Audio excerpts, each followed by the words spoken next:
आपण पाहताय शिंदखेडा माझा टीव्ही न्यूज, जे सत्य तीच बातमी। शिंदखेडा शहरातील आदिवासी शबरी घरकुल योजनेचे 55 लाभार्थ्यांना घरकुल मंजूर पत्राचे मंत्री जयकुमार रावल यांच्या हस्ते वाटप। धुळे आदिवासी प्रकल्प विभागाकडून 57 प्रस्तावांपैकी शिंदखेडा नगरपंचायतकडून 55 प्रस्तावांना घरकुल मंजूर पत्र। शबरी घरकुल योजनेतून मिळणार 2.5 लाख रुपये। शिंदखेडा शहरातील आदिवासी वस्तींना घरकुल योजनेपासून शबरी योजनेतील जाचक अटी असल्या कारणाने वंचित राहावे लागत होते। यासाठी गावठाणच्या विशेष मोहिमेतून विविध अटी, शर्ती, कागदपत्रांची पूर्तता करून आदिवासी प्रकल्प विभाग धुळे यांच्याकडे 57 प्रकल्प प्रस्ताव दाखल केले होते। त्यानुसार नगरपंचायत विभागाला आदिवासी शबरी घरकुल योजनेचा लाभ मिळावा यासाठी वर्ग केले असता सदरची 55 घरकुल प्रस्ताव मंजूर केले। त्यानुसार आज तहसील कार्यालयात नगरपंचायत आढावा बैठकीत महाराष्ट्राचे राज्याचे पणन व शिष्टाचार मंत्री तथा धुळे जिल्हा पालकमंत्री जयकुमार रावल यांच्या हस्ते लाभार्थ्यांना आदिवासी शबरी घरकुल मंजूर पत्र वाटप करण्यात आले। सदर आदिवासींना या योजनेच्या लाभापासून अनेक वर्षांपासून वंचित होते।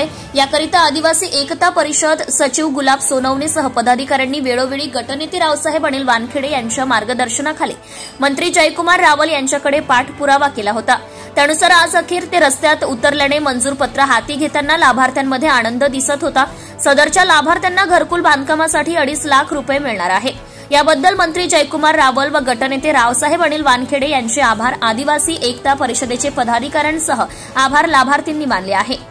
यावेळी मंत्री जयकुमार रावल, कृषी उत्पन्न बाजार समिती सभापती नारायण पाटील, गटनेते रावसाहेब अनिल वानखेडे, तहसीलदार अनिल गवांदे, नगरपंचायत प्रशासक पंकज पवार, मुख्य अधिकारी श्रीकांत फागणेकर आदींसह पदाधिकारी उपस्थित होते। सूत्रसंचालन नगरपंचायतचे अमरदीप गिरासे यांनी केले। संपादक यादवराव सावंत, शिंदखेडा माझा। लोकांना 2.5 लाख रुपये हे लोकांना देणार आहे। त्याच्यामध्ये कोणी कोणाच्या मुलाची आई घेणार नाही आणि त्या माध्यमातून आपण सगळेजण एक सुंदर उमदा एक आपल्या पुढच्या पिढीला कामात येईल असं सुंदर घर बनवा। जसं मी इकडे तिकडे मजुरी करण्यापेक्षा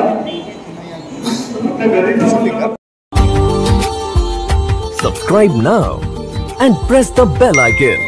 Never miss an update.